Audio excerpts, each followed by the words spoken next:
and welcome to the first ever episode of the DLA Podcast, hosted by me, Stephen Large, and sponsored by Ream Print Solutions.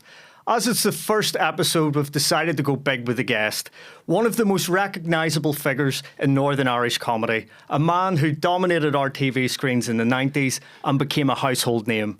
Sadly, Roy Walker couldn't be with us, so please welcome Tim McGarry. Oh, what a wonderful setup that was. I knew there was a gag coming there, because I go, we didn't start until the late 90s. I go, oh, he's got him. Well, thank you very much for going very large for your first episode. See what I did there?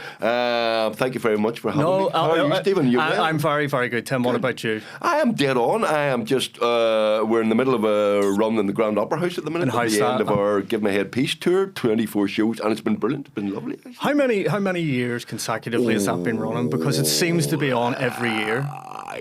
Do you know what? The first time we did the Grand Opera House wasn't with Give My Head Peace, it was with Sketch Show, and I think it was in 1998.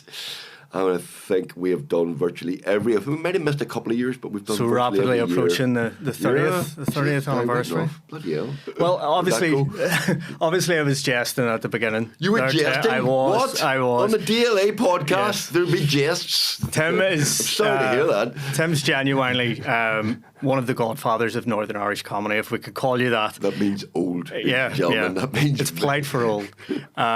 He's best known as one of the founders of the Hole in the Wall gang, which absolutely dominated BBC Northern Ireland in the 90s and early noughties.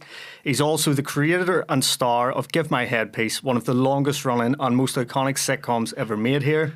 So basically, if you've laughed at Northern Irish politics in the last 30 years, there's a good chance this man here had something to do with it. Tim, welcome properly to the podcast. Thank you very much. First question, Tim. Some people may not know this, but before your television career, you were actually a solicitor. Yeah. And I would like to know, at what point did you look at a well-paid, stable legal career and think, do you know what, I'll pack this in and try and struggle in comedy instead? Well, my mother always blamed Damon Quinn. Damon Quinn, the three people who make up the Hole in the Wall gang do all the writing and stuff like that. There's actors and all around it, but it's Damon Quinn, Michael McDowell and myself. And we all met at Queen's University way back. And do you know a horrible thing happened to me the other day? I got an invitation. To come to the law graduates' 40th anniversary of our graduation. And I went, what? It can't be 40, but it's 40 years since I graduated as a law student and became a lawyer in 1986. But at university, I met Damon and Michael, and we started writing stuff, partly for charities at the time, because it was the time of the famine in Africa and stuff like that. And for Amnesty International, we were all a bit lefty, and we were doing charity shows and started writing sketches together. Yeah. And that's where it kind of grew out of. And we faffed around for a few years before we decided to go full-time. But you're absolutely right. My mother was going, what the hell are you doing? Giving up a well-paid... I was working for a quasi-civil service job in the Equal Opportunities Commission, which was fighting sex discrimination. So I was a solicitor in there fighting cases of sex discrimination. Had a very good job, a well-paid job, but it was... and also because it was civil service, I was able to take a career break. So we give the comedy a go, but if it had all gone horribly tits up. So there was the safety net there. I could have crawled back and gone, yeah. Yeah. Well, you actually preempted me, because one of the questions I had for you was, what was your family's reaction? Well, I actually did a solo show last year, a couple of years ago, called Ridiculous, which is loosely based on my father, whose favourite saying was, the trouble with this country is we take ourselves too seriously and we need to have a sense of our own ridiculousness. So it was about my father. My father had a very dry sense of humour, but was a surgeon in the Mater Hospital. My mother was a nurse in the Mater Hospital and married him. They're a respectable, very middle-class family. My mother in particular was a bit cheesed off that I was, going into showbiz. Must have been reassuring. What the hell are you going to do? Because in those days, it's not like it was now with the internet and loads of people making a lot of money out of comedy. There were virtually nobody made money out of comedy. There were very few full-time comedians in Northern Ireland. For us to give up our jobs, and fairly decent jobs, and give this a go was quite unusual. All right, folks, it's Stephen Large here, and I'm bringing my brand new stand-up show, Having It Large, on tour in April and May. We kick things off in Downpatrick at the Down Arts Centre. I have my biggest show yet at the Limelight, and then we wrap things up in Bangor. For all the show details and for tickets, visit nicomedy.com. How was it at the very beginning? getting into it and trying to break into it? You know, was it a struggle or? It was what we had a couple of breaks. Radio was the big thing for us. The way it works now is you go on the internet and you become an internet star and you get your podcast. In those days, yeah, I hate those decks. The reverse thing. Sorry, I hate those decks. Yeah, I know, can't stand them. In those days, it was you started off doing shows in theatres, and we got a bit of a reputation, and then we got a bit of a break on radio. So we went to a show called Talkback, which is still going, of course.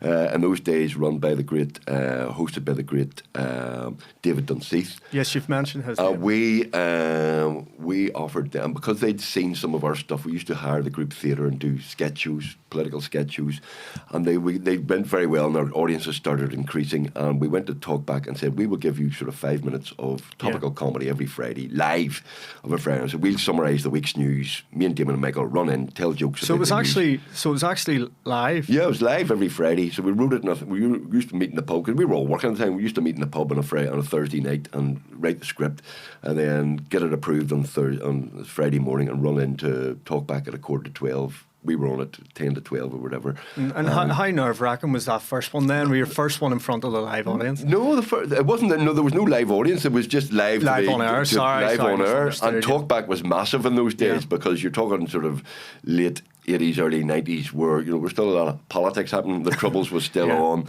It was a big program. It was the first program to allow people on air to discuss politics, and some of it was, this is pre-Nolan days, but there were a lot of people were airing their views about the politics of the day. So it was a very political time, and we hit the right mark. And that being on Talkback kind of meant that our audience, because Talkback was the biggest radio show at the time, so hundreds of thousands of listeners. So then from having 30 or 40 people come to see your stage show, suddenly we were selling out. So that's where it kind of grew out of there. And then we got a radio show off the back of that won a Sony Award in 1992. Okay, and I'm assuming then that was what led to the birth of Give My Headpiece. Yeah, it actually came out of a sketch, bizarrely, that we did on stage, which was taking the piss out of all the bad Northern Ireland plays that there were at the time, and bad Northern Ireland films full of English actors with dodgy accents, where somebody was in the IRA and couldn't get out of the IRA, and it was desperate. And then there was a love across the barricades romance that always ended in tragedy, because there was a bomb, and then Johnny was shot, and he was only out to get a pint of milk, and the Brit shot him. And all of those, there were loads of dramas like that and films like that, and it was all. So we kind of did a sort of pastiche piss take of that. We did a sketch called Too Late to Talk to Billy and Paddy about love across the barricades and the Terror Triangle, and it went down really well every live show we did, and we just kind of expanded that for a radio series we did, and then it became bigger and bigger. And eventually became Two Ceasefires and a Wedding, which was meant to be a one-off, but wasn't. Yeah, I remember watching that at the time. I can't remember what age it was. Was that about 94? That was 95, actually. 95? It went out, because the ceasefires happened in 94, and then it went out in April 95. And did you genuinely ever think that 3 decades later it would be still going? We genuinely at the time thought that Two Ceasefires and a Wedding was a one-off, and it was our statement, well done. We have said, as satirists, we have satirised the filmmakers and the dramatists, and put them in their box, and that's us. And it was Martin Lynch, the playwright, who sat down with Damon Quinn one time in a pub and said, "You've created a sitcom there." And he went, "What?" "Well, you've created these two families, it's very larger than life, but you have created a sitcom, two families either side of the sectarian divide, policeman in the middle and a married couple in the middle. There's legs in that." And we went, "Oh God, he might be right there, actually." Yeah. So, but did I think it would last for 30 years? Absolutely not. And I already know the answer to this question, because I've had the good fortune to have a couple of pints with you in Belfast City Centre, but you often get recognised in character and have Dash shouted at you. How much do you still love that now? 99% of it I love, and people are usually very good. There's the odd arsehole who goes, "You're not funny," and all of that, and you go, "Well, that's okay." Every comedian, I'm sure you get that. "You're not fucking funny." Every day, but, But I'm very lucky, comedy's one of those businesses. You know, peelers don't get that, or social workers don't get people coming up and saying, "You're great, I love your work, you're fantastic." You know, I get that a lot, and people, you know, wanting selfies and stuff. And you can't. I mean, occasionally you're out and you want to enjoy yourself, and people at gigs and stuff. I was at a gig recently in Belsonic, and there was like a queue of people, and during the gig, and I couldn't sit and, you know, watch. It was madness. I think it was madness. But you can't really relax and enjoy yourself because there's a queue of people. But apart from that, I mean, how could you be nasty to people who are being nice to you? You know, and I like people. I do get on with people of all shapes, sizes, and religions and sexualities. I like people. That's a plug. It is. Is it getting harder, though? Is it getting harder to write the jokes because of the shift in landscape of local politics? It's not as, let's be honest, it's not as exciting. You don't have the big characters now. You don't have the big Ians. You don't have the Jarrys. It's a bit like 2.5 Men when they replaced Charlie Sheen. Yeah. You know, it went on, but it's a bit shit. Yeah. Well, the Assembly now, I used to know virtually every single MLA, and, you know, now I wouldn't recognise half the politicians who are. Last year, the biggest story in Stormont, was that somebody was blocking the sinks and flooding the toilets, and that was genuinely. Yeah. I'm old enough to remember Michael Stone coming up and trying to shoot the place up, and spy rings, and the peelers arriving, and the shinners not talking to the DUP and all of that. It has got so actually. A lot. We're very lucky because Give Me a Headpiece is character based as well as topical based and all that. But we're all Northern Ireland's still Northern Ireland. There's still issues. I mean, the stage show we're doing at the minute is all about. We're doing quite a lot about Irish language street signs and the attitude of sort of the Jamie Brysons who still want to fight about Irish language street signs, and people wanting them and people not wanting them, and the shinners, and, you know, whether or not there's going to be a border poll in the United Ireland. So we're still a very divided society. There's still scope there. I mean, people genuinely did say to me, after the first ceasefire, in 1994, we'd been going a few years, and there was a fella come up to me and says, it's you done now. War's over, that's it, it's all done. And I go, well, you know, I might get another couple of years out of it yet, you never know. So, but our politicians, you know, they've got very bland. Yes, by comparison. By comparison. I mean, I'm all for peace, by the way. I'm not suggesting that we should restart the Troubles just in case just for more material. This is for Tim. And do you think that any of, obviously you've ripped the piss out of pretty much every politician there has been here for the last 30 years, but do you think there's any of them have secretly enjoyed it? Oh, no, they definitely did. Because the BBC, at the height of Give Me a Headpiece, used to have a corporate night where they'd invite politicians and the great and the good to come. And we got people who we thought wouldn't be coming, shall we say, from all shades of opinion. We heard from sources that Gerry Adams isn't a big fan, which I take as a compliment. But then we met the likes of Martin McGuinness. I mean, I did a documentary about fair employment, funny enough, and we interviewed Martin McGuinness, and he was very, very friendly, very, you know, he kind of liked taking the people.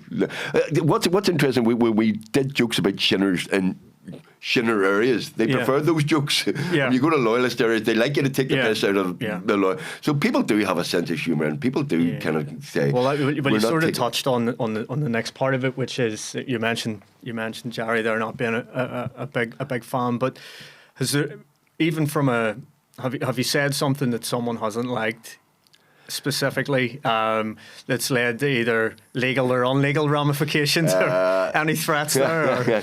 Well, David Hull, our promoter, used to say he was very disappointed one year when we got no threats whatsoever. But I don't want to go into too specific detail, but we did do a sketch on TV once that got us into a lot of hot water, and we were lambasted in the nationalist press, and we had a lot of gigs cancelled in GAA clubs around the country, but it kind of blew over. I mean, most politicians, we do the podcast, the Give Me a Head podcast, and we've interviewed virtually we've interviewed the head of the DUP. Can't get a hold of Jim Allister, and we can't get a hold of a Shinner, but everybody else has agreed to come on. And, you know, I think people recognise that what happened was with two ceasefires and a wedding, it blew up, and the first one went out and people loved it, and they repeated it about 4 or 5 times. Give Me a Headpiece took a year or two before it really lifted off, but when it lifted off, you'd be a very kind of churlish kind of curmudgeon to go, I don't like this, it's not funny, when you know that everybody in your constituency, your constituents are laughing at it, you know, they know. And, you know, we have what's we would call the semblance of fairness. You know, we don't artificially go, we've made 3 jokes about the Shinners, we need to make 3 jokes about the Prods. But people recognise there's a balance here. We're not coming from any particular, we're not pro-unionist, we're not pro-nationalist, we're pro-taking the piss out of everybody, lack of respect for everybody. You know, we have our own political views. Equal opportunities offender. Lack of parity of lack of esteem, I think was the official phrase we used to use. So I think the politicians recognise that as well and go, you know, people are laughing. It's hard to be bitter when you're laughing. Exactly. It's hard to be angry when you're laughing. And, you know, if a good joke, you know, whatever your religion, whatever your political views, you're going to laugh no matter what. Correct. You know? And what about politics as a whole then, even on a global scale? Do you think that politics is becoming stranger than satire? Yeah, I mean, absolutely. I mean, I do a joke in the stand-up at the minute about Donald Trump, and I said, look, this morning I wrote 10 belting, cutting-edge satirical jokes about Donald Trump. They're superb, but I'm not going to tell you them because I wrote them 6 hours ago and they're all out of date.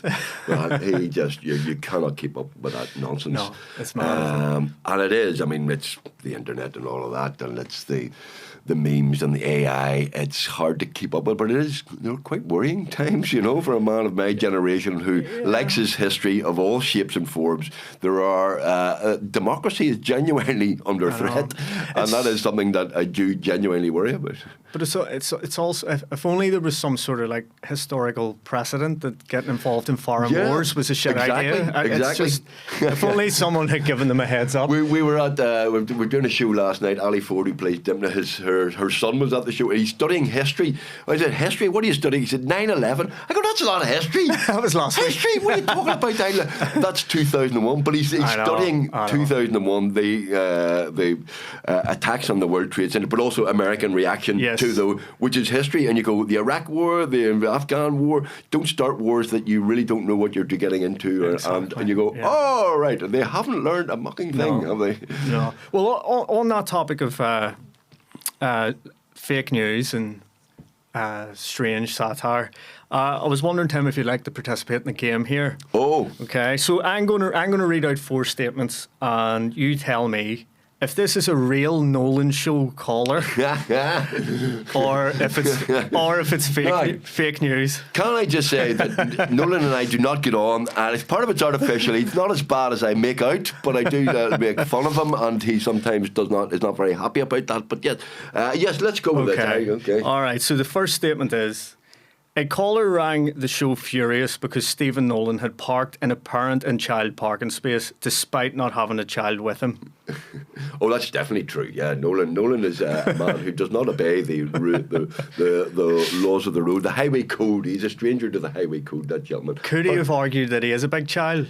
Oh, well, you see, you're trying to tempt me into saying no, there's no baiting here. No. Definitely don't say anything controversial. No, I know that he used to amass tickets. Yes. And he's a man who's fairly wealthy and can afford 45 quid every couple of weeks or whatever. So I think that is possibly true. That one is true. Is that true? That's true, yes. Back on that. Okay, the second one. A caller argued that airlines should introduce fines for people who clap when the plane lands. Well, you see, I'd agree with that. And me too, to be I honest. would agree with that. I take the Roy Keane view of that. You know, you landed the plane, you're doing your job, you're the pilot, you know. It's your job. Well done, you know. But, you know, come on. I would actually go further and say that you should be banned from air travel for life. Yeah. Or even worse, have to fly with Ryanair. Yeah. Exactly, yes. I'm 100% in favour of that. I'm not sure that a caller, did somebody suggest that on Nolan Show? Well, that's it. Is it true or false? Would someone have suggested such a thing? 100% agree somebody would suggest that on the Nolan Show. Well, that one's actually false. Is that false? I made that one. That's it. Okay, so the number 3 then. Let's see. A listener contacted the programme after getting a £100 fine for falling asleep in their car after a McDonald's visit. No, that's 100% true. I think I may have heard that. It is true. It is true, isn't it? It is true. See, to be fair, he probably asked for a plain burger and was made to wait in grill space 1 for 2 days. Oh, it's so hard for them to take the cheese and the gherkins off. How hard can it be? Yes. Everyone. Every one of my family, they ask for this modified burger, Yeah. and theirs comes out steaming hot when the bag comes across, and mine's this dehydrated, freezing, sloppy. It's just, Yeah. A big shout to the workers in McDonald's who are normally lovely and do their best. Yes. And don't We have a very lovely Polish contingent. It's like the Polish version of the Golden Girls. Right. And they're great. They work in the Dundonald. Right. The Dundonald branch. So Right. keep up the good work. Keep up the good work. Yeah, there's a new sponsor for your podcast. Yeah. Oh, the Polish women are McDonald's. Okay, so the last one then. A caller complained that Belfast seagulls were becoming organised and working together to steal food from people. Well, this is a serious complaint again. The seagulls. I'm not a fan of seagulls. No. I live on the river on Ravenhill Reach. They're getting a wee bit more bold, aren't they? They squawking bastards. They wake you up in the morning and they go, yeah. And the worst thing is people feeding them where I live and encouraging them. And so I agree with that. I'm not sure they have the capacity Like to organise themselves. Well, you never know. Or they're maybe like Irish politics. They form groups and then they split and go, we are continuity seagulls. I'm bombing you. The real I'm bombing there. I don't know that is possibly a caller into Nolan. There was I hope this is true. There was a genuine caller into Nolan complaining about Casement Park, and there was, as you know, there was a debate about Casement Park and whether or not Casement Park should be built, and a lot of people were very upset about Casement Park. And somebody rang in and said that they didn't want Casement Park built because if it was built, Republicans would then name the stadium after some IRA man or other. I go, you've obviously never heard of Roger Casement then, the man who was executed by the Brits in 1916. I'd love to know the vetting process for the Nolan callers. Right. Whoever, I know Nolan gets a big wage, but see whoever is vetting the callers deserves double that. They're the real heroes. Yes, the general public, Well, the Talkback used to have that problem as well. When we were on Talkback, they had to vet people, and make sure that they weren't coming on there to go, buckle up, I think there's a time delay. I've actually been in the car, and that has. Is that right? That still happens. Okay, we'll move on. Tim, I'm going to call this section Comedy War Stories. Okay, so you've been gigging around the country for decades. I imagine you've seen it all at this stage. So, what was your very first gig like? Do you know, I can't remember. Was it that good? Or was it that emotionally scarring that you blocked it from your memory? The very first gig was probably student at Queen's University when we did a student review for the law students. And it went remarkably well because we were taking the piss out of sort of law lectures and things like that. So I remember, I think it was the Elmwood Hall, to about 300 or 400 law students and stuff. And I remember it going quite well. Yeah. But I remember a year or two after that, we did another show in there, and I fell off the stage doing a Paisley impersonation and broke my ankle. Had to end up in the city hospital. But no, I've been very lucky in terms of awful gigs. Yeah, I was going to say, well, that was the next one. What's the worst? The worst one, It has to be one. Oh, God, yes. I was trying to put it out of my mind. I got a corporate gig through David Hull in a swanky hotel down in Cong in County Mayo. A very, very swanky hotel. And it was for an English company who had come over from Leeds. And satirical comedy about Northern Ireland and 50 drunken men from Leeds. I was supposed to be on at 9 o'clock. I was on at 11:30. These people genuinely did not want satire about England or Ireland or anything else. They wanted Roy Chubby Brown. And I was not Roy Chubby Brown. I was hired by somebody from Belfast who knew me and knew and I had 25 to 30 minutes to do, and they hated me within the first 30 seconds. And I hated them within the first minute. And then they hated me even more. And then, in order to annoy them, I thought, fuck it, I'm going to do the entire 30 minutes here. I don't care. Because there were two people laughing. There was somebody from Belfast and one other person. And there were 30 people going, when's this bastard off? In English accents. And it was horrible because I was put up in the hotel and I couldn't get it. And they were all staying in the hotel. And I thought, am I going to have to go down to breakfast and meet these people the next morning? So I literally stayed in my room until I didn't have any breakfast and just checked out at 12 o'clock the next day. And it was quite a well-paid gig, and they demanded their money back because they were so dissatisfied. The company that booked you? The company that booked me, and David Hull argued very successfully. Well, the person who booked him knew what he was like, knew what his... No. You're like a stuntman, you get paid for the attempt. Exactly. You hire Tim McGarry from Give Me a Headpiece and local television. What do you expect? I didn't do lots of jokes about Northern Ireland, but they wouldn't have understood. But the corporate stuff and stuff like that's by a country mile the worst, isn't it? Well, you see, I quite like corporate.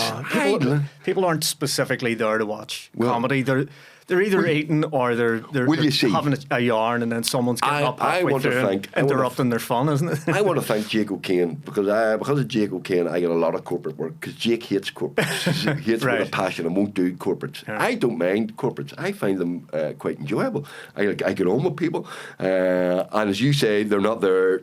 They're not there to pay to see, and that's Jake's problem. You see, he wants people to come to see me. They pay to see me. They know what they're getting, so I can be myself and free. If they don't like it, sort it. But in the corporate, they go, well, you entertain me, and they don't like it.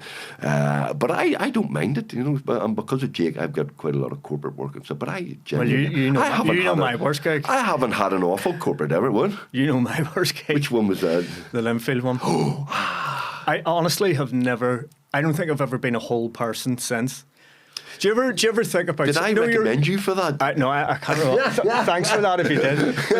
Do you know, like, if you're ever in the shower and you do a lot of thinking in the shower and you're so scundered that you make involuntary noises and people rap the door to see if you're all right. You're like, it's like flashbacks of Nam. Colin Murphy said that about one corporate as well. He had a corporate where he died or something. He said he was driving home and he pulled over the car, stopped, got out of the car, went, Genuine. And then got back in the car and drove home. I actually walked. So Colin Murphy's a brilliant comedian and a genius. Yes, a brilliant guy. The corporate thing, they just didn't like him and didn't. I actually, you said that you stayed and finished yours. I saw a side door on the stage turn 20 minutes into 7. Right. Disappeared through that door. Fortunately, there was a fire exit open because it was the summer. Right. And I just kept walking. I don't remember getting paid. I just kept walking and rang Leanne, my girlfriend, and says, "Come and get me." I'm walking down this road. Well, you see, I don't know how you went wrong because all you have to do at a Linfield gig is tell jokes about I'll tell you how I went wrong because I asked, "Is this the men's team?" and blah blah blah because my humour, as you know, is a bit close to the knuckle and whatever else. And I'm like, yeah. And whenever I turned up on... Well, first of all, the year before, it was in the Europa, and there was 400 people, and it was black tie, and Linfield had won X, Y, and Z. And, of course, the year I'm doing it, it's the fucking Shorts Club. Right. About 55 people have turned up. Linfield have just lost the league. They've just lost the cup final. Everyone's crying into their dinner. And then the setup was... Was this after Cliftonville? Was this last year? Was it? I'm glad I contributed to that. I think Cliftonville won the Irish Cup. So. And they were probably not in great form. No, they were not. And then I looked through the porthole on the door before I went in, and the setup was this stage and then this huge dance floor, right? And then this row of pensioners still eating. And anyone that was under 60 was up against the back wall, the players and stuff. So there was about 100 foot between you and them. Oh, no. And then there was these kids, about 3-year-old, oh, right. knee sliding about. And I went, I can't say this in front. I wouldn't say this in front. And I was going, oh no, just go home.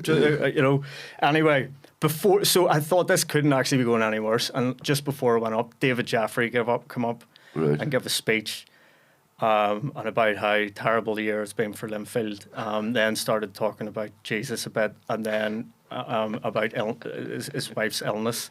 Which was obviously horrible, but the atmosphere in the room, he just might as well have walked in with an industrial strength Hoover, sucked the atmosphere clean. And whenever I went up, and my first joke was about, it was horrendous anyway. Right, okay. So there was a tumbleweed blew past, but there was one guy at the corner who saw it was going so bad, just... That he was enjoying it? Yes, he was going, please say worse things. And literally at one point, David Jaffrey grabbed his granddaughter's ears and held them and shook his head. Well, and I went, right, I'm cutting this short and going. Okay. It was horrendous. Well, I have a lot of time for David Jeffrey, who's Yes, on this podcast, an absolute gentleman. He is, and he actually presented the time North and Down place. Awards there last week. I think the trouble is, you need to be have some adaptability and go, right, okay, this is not the time for the 20 paedophile jokes. This is the time for the light-hearted badinage. Yes, I know. So it helps. I mean, that's partly, you know. I mean, it's funny because I've been doing it so long that nothing really phases me. That wouldn't really have phased me. I go, all right, okay, I just need to, cut this down a bit and have a chat and say, okay, lad. It just seemed no matter what way I tried to adapt it, it just inadvertently made it even more horrific. And people were covering children's ears, and I just went, "This is the worst." So genuinely, like, see, like that night, I was waking up and sleeping, going, ah! You know, honestly, I don't think I've been It knocks your confidence, doesn't it? No, well, see, to be honest with you, it actually did me the world of good. No one in the room probably, enjoyed it, but it did me the world of good because I went, every time I go up, I go, I couldn't possibly go worse than that. So in that respect, it was like an added layer of armour, you know. Well, do you know what's in there? Because every single year we write Give Me a Head Piece Live, with me and Damon and Michael write it, and every single year I look at the script and go, this is crap, lads. This isn't going to work. This is no good. Last year's was great. This is wick. Every single year, and again, it happened this year. People go, that's the best show ever, and I go, I'm no judge of our own stuff here. But once I've done it and once it's up and running, I go, all right, okay, I was wrong. You know? Yeah. So it's writing. It's the hard bit. You go, is this any fucking good? Is this? Just to finish this section then, Tim, what is the most Northern Irish hackle you've ever had? Your trousers are too short. What? What? What? I was in the Empire. I go, what? Your trousers are too short. My trousers weren't short. I go, just bizarre.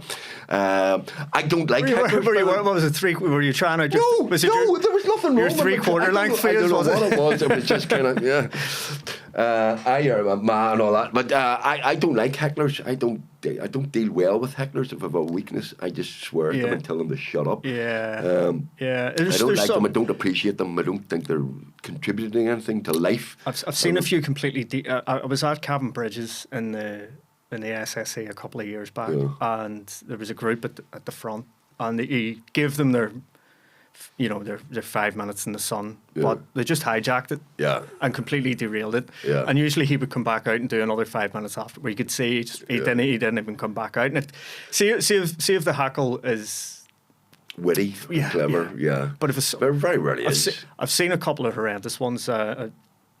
The Sunflower, where this guy was just being abusive, and then the comedian refused to perform and said throw him out, and then it was just this like Mexican stand-up. Not to get too wanky about it, but stand-up is an art form, and it deserves. All you have to do is sit there and appreciate it. If you don't like it, shut up. It's not a joining in. There's somebody else on next in 5 minutes, probably. Just shut up for 5 minutes, basically. I have made terrible mistakes on last year. Front row of the Grand Opera House. There was always people. The Opera House is a thing. You're not allowed to film, and there's always people trying to sneak. I don't know why they bother their arse, but they're filming on their phones and stuff, and it's quite distracting. And I was a fella in the front row, this thing, and there's a light on filming, and I go.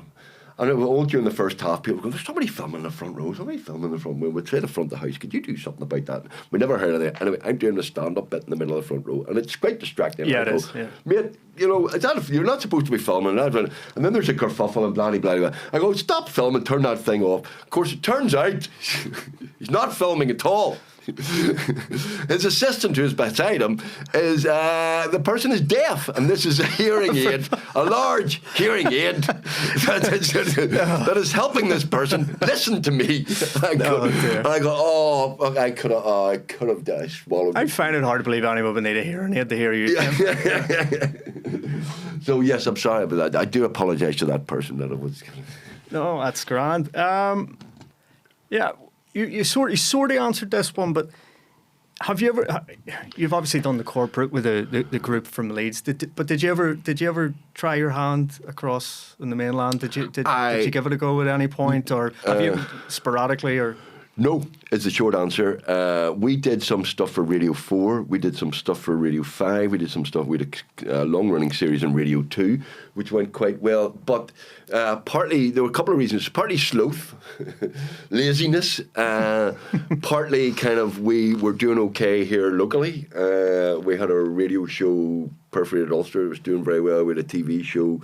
I had Hearts and Minds, the political show that I wrote for every week. Had corporate stuff, and we didn't really feel the need to go across the world. And this is pre-internet, of course. Yeah, well, that's what I was going to say, because dramatically we don't. When you have so you have the likes of, Dairy Girls and a lot of films and stuff like that, and obviously social media. So I don't think regional accents are as much of a barrier as what they were. Is it an itch that you still want to scratch? Would you get? Is it something you would do at all? I've got to a certain age now. I don't see the need to go and do the comedy club in London. Genuinely don't. I mean, I know lots of local comedians are now on that English circuit and doing very well on it. The guys, Shane and all that, and Willie Thompson and Andrew Ryan and stuff will spend a lot of time in England. Building up an audience, and they can do a tour of the UK. In my day, I got to the age where I can say in my day, the big names had to go across the water. Your Frank Carsons and your Roy Walkers and stuff, and down south it was the big thing to do. The comedians, if you made to make any career at all, you had to basically go to England. You can now make a career here, and you can stay here.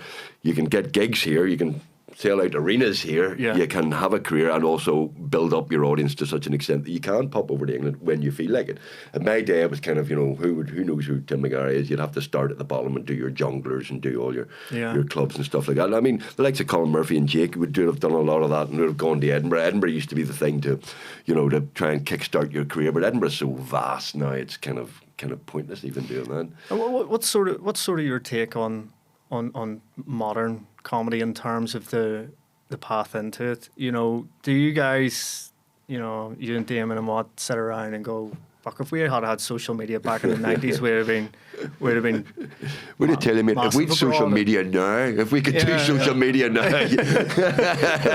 See, Dan, the producer, is laughing his head off. He's going, I hear exactly what you say. Is this something you've heard previously, Dan? Is it? Oh God. Is it? But do you think it makes it easier? Do you think it makes it easier? Well, someone puts out one video where it explodes, and the next thing they're doing X, Y, and Z. Do you think if you had those tools at your disposal, say 30 years ago, their pathway and maybe more mainstream audience would have been an easier thing? Well, there's two things to say about that. Number one, it works the reverse way round now. In order to be anything in comedy, you have to have an online presence. You just have to, to sell anything. The old days of TV ads and putting ads in the newspapers nobody reads newspapers anymore. So those days are gone. You have to have an online presence. The counter side of that is there are people who have magically appeared, and you go, I've never heard of this person. Why are they selling out the SSA Arena? And I go, well, they're online stars, and you go, well, I've never fucking seen them. But that's the way of the world. I tell the story about my son's wedding. My son got married there recently, and his best man got up and said, that he and Joseph, my son, they bonded over comedy, and I was going, that's lovely. And then he said, we loved Barry the Blender. And I go, of course, of course. They started watching Barry the Blender, Colin Geddes. That's with their introduction to comedy, not Give Me a Headpiece, not linear TV and all of that. I mean, you have to respect it too, though. I mean, obviously it has given it a foot up, but some of these guys are selling out arenas. Look, the bottom line is, it takes craft. I respect any comedian who gets up and tells jokes. I respect anybody who, no matter who they are, from May McFedries to Shane Todd to anybody, if you're a comedian, you stand up and you can make a room full of people who are strangers laugh, then you deserve respect. Shane and the boys, for instance, have put I was doing podcasts with Shane 6-7 years ago, and I vaguely knew of him. But he's put the hours in the graft and done the so respect that. There are people who who've done a couple of sketches online and suddenly are selling out arenas. You go, well, how did that happen? But at the same time, that's the way of the world. If they can make hay though, make hay. But obviously, if you can, if 7,000 people come up to the SSA Arena to see you and you're not funny for an hour, they won't be back. It's as simple as that. Well, that's the other thing. It's okay. I mean, we're having our attention spans conditioned to be 3 seconds at this point, you know, with the invent of TikTok. And yeah, okay, so you can make a reel, but can you develop that into an hour-long set? Yeah. Can you develop that into a half-hour sitcom and that? But then, you know, is TV on its way out in that respect? You know, is TV you hope not. Local TV is in real danger because I mean the thing about Give Me a Headpiece is it was specifically designed by the BBC to be a sitcom for Northern Ireland, about Northern Ireland, which was great and give us a career, but it also limited us in that, you know, people outside Northern Ireland didn't really get it. A lot of people down south got it, but then even the further you went down south, the stranger we become to people. And English people looked at it and went, what the fuck is this? But I mean, our ratings locally were ginormous, and if we'd translated that across the UK, I wouldn't be sitting here. I'd be retired and sitting on a beach in the Maldives rather than talking to you and getting my no offence taken. So yeah, we were slightly limited by being from Northern Ireland, and we, you know, that's our fault as well. We didn't kind of we tried to get across the border, and we'd for a long time there was the English executives just ignored Northern Ireland, or they said, yes, we want something from Northern Ireland. You give them something from Northern Ireland, go, it's very Northern Ireland, isn't it? You know, and you go, okay, well, sorry, but I'll write something else for you. And they go, well, you're from Northern Ireland, why is it not Northern Ireland enough? And you go, so I mean, do you think it was Lisa McGee was the first one to crack that properly. Properly. But in comedy terms, sorry. Do you think there seems to be like a sort of it sort of dovetailed where you guys were sort of taken off here locally and then trying to, you know, go mainstream, and then that sort of dovetailed with the bombing campaign on the mainland. So wouldn't it help people finding this sort of stuff funny when it was coming to their doorstep? I can't see that helping matters either. Well, we were kind of peace process comedians, you know, and we tried to get out of it. We had a very successful series, Dry Your Eyes, a sketch show, which ran for 2 series, and then the BBC pulled the plug on it, and it was apolitical, clearly Northern Ireland, and would have been very successful. Yeah, only, I've seen a lot of it's on YouTube, by the way. It's still on YouTube, things like Arthur Heckler and stuff like that, and so a lot of it was really, really good, and that was kind of one of our big regrets, was that didn't go further, because it could have done, and that the plug was pulled on that internally. Frustrating. Which was very frustrating, because that could have been our way out. But again, we were slightly dinosaurs, and we were slow to develop or see which way the wind was blowing. You know, we're making silent movies when, you know, the TV's coming in, you know, and that's partly it's partly age and stuff like that. But at the same time, you know, I don't have any bitterness or anything like that. The fact that a lot of these younger comedians aren't funny and are making millions of their podcasts. Not bitter at all, no. Not bitter at all, you know. Best of luck to them. Right, okay. Well, Tim, this is a serious segment of the podcast called the DLA Inquiry. Oh, right, okay. Your job is to settle some of Northern Ireland's most important debates. Okay. Finally, so this is about time. Quick fire, okay. Right. So, Tayto or Free Stayto? Oh, 100% Six County. Still, they occupied Six County Tayto cheese. Do you know what? We get into a lot of... we did a couple of gigs down south, and we produced a very large bag of Six County, and the booze and they get genuinely upset. The United Ireland debate has come down to this. It's ridiculous. See, we had Neil Gallagher sitting where you were sitting, and he got very upset when we suggested ours was far better, but ours is tangier and tastier and nicer. Do you think so? You see, I was in Tayto Park, and they have it on a stick. So the crisps in like a spiral, right? And the freshly flavour it in front of you, so it comes off on this stick, big long stick, spiraled round it, hot. Right. It's amazing. So I think you should sample that before you go making bold statements. No, I've been invited to Tayto Castle, and I'm going to go down and see Mr. Tayto. And know the taste. This is the most ridiculous thing you'll do this week. There is a difference. I can't remember the political end of it, but I think the Free State Tayto was first. Am I correct? I don't know. I think that's, yeah. Okay, the next one then, Bangor. City or a car park beside the sea? Get the feck Bangor. Catch your fucking self on. UDA villas, I call it. Oh, come on. Bangor's a city. Do you know that Bangor used to be known as the light of the world because it was a centre of monasticism in the 5th and 6th century? So it was an important site. Not now. You'll not be surprised to know I was not aware of that. Not now. The last time I was in Bangor, I did a gig in Bangor last summer, and they had a Stop the Boats protest. Do you know where they had the Stop the Boats protest? Outside Bangor Yacht Club. That's genuinely Stop the Boats behind them. But was it a posh one? It was very posh. Because some of the Stop the yachts. Some of the boats were 2001 pre-reg. Yeah. Okay. Do you want a quick story about Bangor? Go ahead. My dad told me this. This is genuinely true. My dad was at Surgeon in the Manor Hospital. They do the death certificate from a man on the Shankill Road who died suddenly. And the weekend he died, he'd actually left the Shankill for the first time in his life. He was in his 70s, and he went to Bangor for the weekend.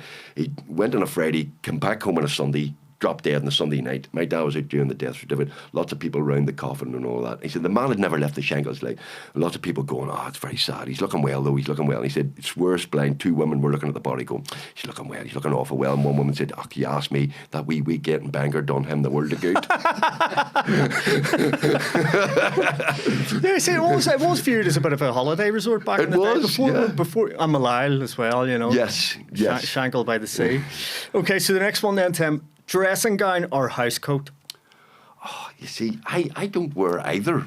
I thought no. Not that I picture you in your night attire often, but yes, I did see you strutting about the house in a silk. No. Kimono with a. No, more like a sort of tartan pattern sort of dressing gown, man. No. But if you did have to refer to the garment as something, what would you say? What were the options there? Dressing gown or house coat? Oh, definitely dressing gown. See, I'm middle class Catholic. You see, Stephen. I'm middle class. See, I was house coat, working class. Donald. We were house coat. It's only recently, after I've been laughed at so many times, I've been shamed into changing it to dressing gown. Have you been to the shop in your slippers? Have you been to the... I'm not going to lie. See, the older I get and the less of a fuck I give. The more chance of this school run happening. in my pajamas. Now I'm in a car, but I'm still technically with them. You see that? You know, no, that's a line for me. Sorry about that. And you're all... Do you know what? You're shitting yourself in case the car breaks down and if you get a rush hour and you're standing there and you're Spider-Man onesie and not good. Okay, so here's a very contentious one. Beans with a fry, yes or no? Oh, 100% no. Really? 100% no. I don't do red sauce or brown sauce either. Fried egg, potato bread, soda bread. See, this is one of the things why there's never going to be a United Ireland, because have you ever tried to get a fry down south? They don't give you potato bread or soda bread. There are different variations, and do you know what? I would have been sort of anti-bean until recently, right? And then yesterday morning I was in the Mac, right, and I was charged 13 quid for a fry, right, and it didn't have beans, right. It was quite dry, and I thought, I might let myself down here and go up and ask for some beans, but I held off. I didn't. 13 quid for a fry? Yeah. In fairness, I thought a 6-pack of Heinz should have been included for that price. You know. Yeah, no. I'm a dry dinner person, so I don't like a bean. Okay. You know. But, I think you might have already answered this one for me since you're such a middle class snob. You might not even have heard of this one. Furry liquid or furry up liquid? What is furry up liquid? It's a bastardization of furry is this liquid. A Lidl version of No. Liquid? This is another Dundonald working class thing where a lot of women would have said get the furry up liquid out. Right. Not what's furry. Right. Okay. Yeah. So it's just saying, if you've answered this now, you know. Okay. I am too middle class. You don't wear a dressing gown. You wear a kimono. You don't like beans. We're cigarettes with a holder. We're slowly dismantling this man of the people persona. No, I've never been a man of the people. What is furry up liquid? It's just washing up liquid. People saying the wrong thing. Okay. See, this is my other middle class thing that drives me nuts. It's bad grammar, and people who say Stormont. instead I'm of sorry, Stormont. I said it. Stormont. It is not. There's no U in Stormont. I know this. Stormont. I know It's this. But Stormont. I would say Mount. I would say Stormont to you. Right. If I start going bonfire and Stormont, where I'm from, will get shot. So I have to stay true to the streets. Right. You know. Okay. Right. The next one. Ards or Larn? Do you know what? I'm going to say I prefer Larne. Because we've done quite a few successful shows in Larne, and I know I take the piss out of Larne quite a lot. You do actually. That's why I included it. It's always a butt of your joke, but to take it in good jest. They do. They're like Olivia Nash, who plays Man, Give Me a Headpiece. Of course, is from Larne, and my very good friend, my historian friend, Dr. David Hume, currently resides in Larne. He's from Ballycarry originally, which is the centre of the universe, but he lives in Larne. He's a Larne man. Well, that's the same thing as wrote for the Larne Times. So, and I have turned on the Christmas tree lights in Larne. Yeah, rather bizarrely, I was driven around Larne in Chitty Chitty Bang Bang car with the mayor of Larne waving at people a couple of years ago. Well, as long as it wasn't a child snatcher, that's all right. No, and then I ended up in a bar in Larne, which was a Larne supporters club, and they were lovely. The crack was great. I did Very a good. gig. I have did. And you hit bad grammar, what? Wait a minute. Edit that out, or I will. The grammar police will be on. Bad grammar, he hates it. He absolutely hates it. I did a couple of gigs in Larne, and we always played the McNeil Theatre until the good people of Larne burnt it down because a migrant walked past it or something. But that is the minority of people in Larne. The most people in Larne I know, and they take I am a big football fan. The Larne football team, I have a friendly rivalry with them. Yeah, they've really got their act together in recent times. I like Larne. Ards, I don't know that well. I've never done a gig in Ards in my life. There wouldn't really. Is there any gigs in Larne? Is there anything? Ards, sorry, is there any? No, you could book a bar. You could do that, but I don't think ever- specifically there would be. I actually think I saw John McBlain in Roma's. There's a name that possibly comes your way. very, very, very long Is time John ago. still about? I haven't a clue. Right. I haven't a clue. Moving on swiftly. Yes. Barra or Frank? You see, Barra's a friend of mine, but Frank, I like Barra. Okay, I'm gonna. This is tough now, but I'm gonna because I like both of them. Barra has been on Give Me a Headpiece and can take the piss out of himself. Yes. But Frank has been. I've been on Frank and U105. I'm gonna go with Barra. Barra. Scattered showers. The DLA have taken the piss out of both, and they've both taken. Yeah. I'm sort of split. They've both taken it tremendously well. I think. I both put of them Frank on deserve- a mural. Yeah. On a gable wall in Dundonald, you know, it was photoshopped. I'd like to see a fight to the death between Barra and Frank. Put it like that. Bring back MTV celebrity cage match, celebrity death Weatherman match. slug it out. Scattered showers versus where's the weather? Watch you today. Okay, well this is the final one then. Julian Simmons or Jackie Fullerton? Oh, I have to say, as much as I love Julian, Jackie Fullerton, legend, absolute legend of local sport, and a man who's very good at taking the piss out of himself. He doesn't take himself too seriously. Actually, a very good singer, a very witty man, a very amusing man. I've done loads of gigs with Jackie, and Jackie always takes the piss out of me. Yeah, I actually used to write the match reports for the Glentoran programme and sat behind Mr. Fullerton many occasions. He's a good lad, yeah. He's absolutely a gentleman, and a very funny man. Okay, I so got serious there for a second. Apologies. We'll move on. Tim, this next bit is the Dundonald bit. Right, of which I know very little. See the Dundonald Liberation Army. This. I like the concept, by the way. I do like the concept of your liberation. See, many moons ago, you when it had, like, I'd say it was only in its infancy, maybe a couple of months or something, a few posts.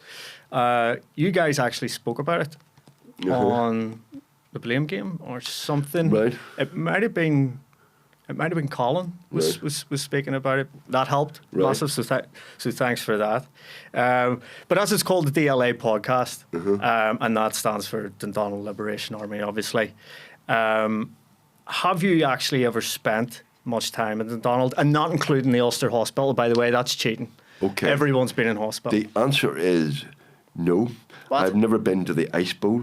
I've never been to Dundonald. I've driven past the hospital and on my way to somewhere. I don't think I've ever... No, hold on. Whoa. I was in. Is it Dundonald-related? There's a group called 4G. Yes, you were in the week after, or 2 weeks after me. Yes, The 4G yes. Guys with special needs. Yes, learning difficulties. Yes, they're severely learning Hold on a disabled second. adults. I did a brilliant podcast with those guys. I think that was genuine. I got lost. They had to send me directions. Yep. The 4G guys are actually coming to our show tonight. Oh, what a brilliant time that was. Yes. A lovely bunch of guys Yes, up there. yes. So yes, that's the only time I've been to Dundonald. So a big shout out to the 4G guys and everybody involved. Brilliant They I have to give them a shout out too. They came along to see lockdown DLA Right. in the Mac, laughed their heads off, and a great bunch. I had a brilliant point, and they asked better questions than you did, to be honest with you. They were very incisive and insulting at the same time, and clever and funny. I remember getting their questions myself. Interrogation. Oh no, they were brilliant. Yeah. So yeah, apologies for that, but I don't know Dundonald very well. I'm miffed by that. Yeah. Is that where you're originally from, I take it? Yeah. Right. Born and bred. I've moved from different. Right. Have you bits bettered? around. Are you still in Dundonald? Are you still? Have I bettered myself? Is there a part of Dundonald? Do you know what? Dundonald? I'm actually right on the carriageway now. So Right.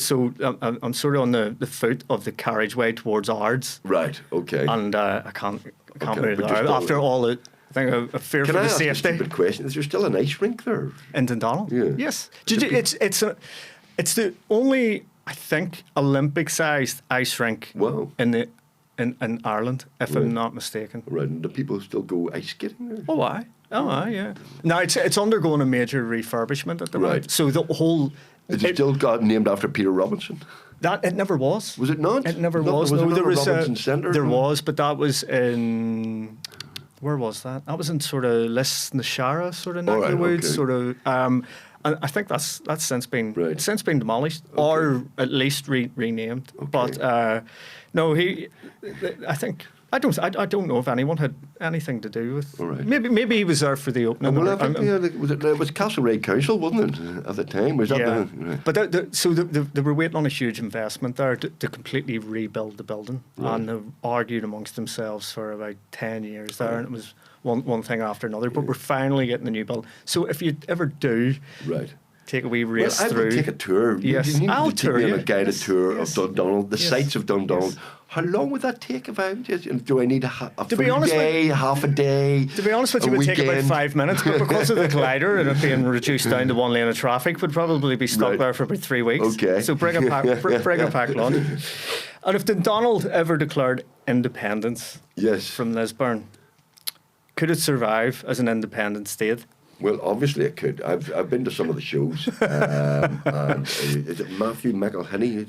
Does he direct them or is he? He's in No, them? he performs. And do you know what you were saying about Olivia being from Larne and taking the piss out of Larne? I only found out during the last run. I've been working with the two Matthews, Matthew McElhinney and Matthew Forsyth, who portrayed Davy and Horse in the shows. Guess where they're both from? Dundonald? Lisburn. Lisburn? Yeah. Oh, they've taken over. That's taken over. They've Dundonald. infiltrated it. I see. The McElhinney's though, talented bunch of people. Do you know that Ian McElhinney does the Welcome to the Grand Opera House, you turn your phones off thing? Yes. And he reads it like it's King Lear. You go, what an actor, what a voice that man has. And you go, please, welcome to the Grand Opera House. And you go, what a voice that man has. And Matthew's very good in your shows. Yeah, he is. He is. Very good. He's and Mary as well. They've been a great help as they've come along and supported everything. And they're a good group. I actually saw them yesterday. They were what do you call that? East Side Arts Centre at the top of the on the New facing Downs Road. Connswater. Yeah, they were lingering round about that. But so hello, by the way. Right. So before we finish up, Tim, I believe you have a stand-up tour coming across April and May. Why do you think I am here? In the name of God, come on, Stephen, get with the programme, my friend. I don't mean that. You know that. Where can people get tickets? Where can people get tickets? That's a good question. You can get tickets at the venues, or you can go to, believe it, I have a what do you call it? Instagram account. Haven't I? You can get tickets by going in for me, please. Instagram.com/Tim McGarry1. Link in bio, is that what we say? Link in bio. Yeah, I'm doing a wee tour starting next month. I'm in Drogheda in the Watchtower, which I've never been to. No, me neither. And then I'm doing the Playhouse in Derry. I'm doing 2 shows in Bangor, which are sold out. I'm doing the theatre at the Mill in Newton Abbey. I'm doing the Arts Centre in Lisburn. I'm doing Marketplace, Armagh. I'm doing Omagh, Portaferry, Downpatrick, Belfast. The Lyric Theatre in Belfast, which is sold out, I'm glad to say. The Lyric? They're going to put an extra show on, I think, later in the year. That's sweet. I'm in the Braid Arts Centre in Ballymena and Enniskillen and Cookstown. So that's all sort of April, May, June. So yeah, link in bio or Google Tim McGarry. Height of Nonsense, it's called. Yes, I was just about to The ask Height that. of Nonsense. And what's this one about then? I would tell you if it was written. I would tell you what it was about.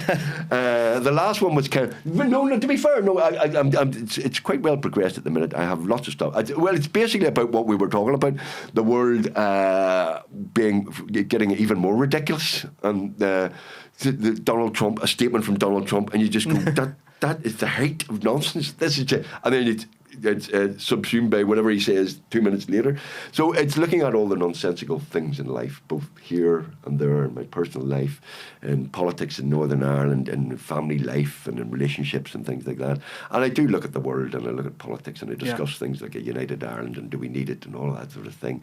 And it's basically an hour and 10 minutes of me talking nonsense, trying to make people laugh. Did you say the Belfast show sold out? Is that right? The Lyric Theatre has 2 tickets left. I think I believe 2 single tickets, which is very annoying. I'll come along and see it. But we're hoping that they're going to be another. We're trying to get another date for the Lyric Theatre. I think Bangor's are sold out as well. But we're all around the province, as we say. Okay. No, we'll get along to see it. Definitely. Well, you'll be very welcome, Stephen. And do you know what? I've never seen your full stand-up live. Do you remember we had this discussion before? You did it a couple of ago, and I have never seen you. Yeah, your full stand-up. Am I allowed to tell listeners know that you do write gags for us for? Of course, yes. And some very funny gags, which is why we have you back every year. So yes, you're a good gag writer. So I presume you can deliver them as well. Then is that? Yes, I believe so. I believe so. Well. They've made the mistake of laughing, you know. They've made the mistake of laughing and encouraging me. Sad that Linfield didn't invite me that night. I bet everyone in the room wished that they had it, honestly. including me. Honestly, as I said, I've never been a whole person since. Can I tell you that if I thought you were down on your hole at a Linfield gig, I would have sat in the back and laughed my whole life. I wouldn't have come and helped you. I wouldn't have come and helped you. It would have been the only fucking laugh in the room. No, I would have come and put an arm around you. Leave him alone. More like drag me back out for more. No, look, Tim, thanks very much for being the first ever guest. The first ever guest. The very first. That's what I told you. We went big. We went back. We put out all the stops. And thanks for listening to the first episode of the DLA podcast, sponsored by Ream Print Solutions.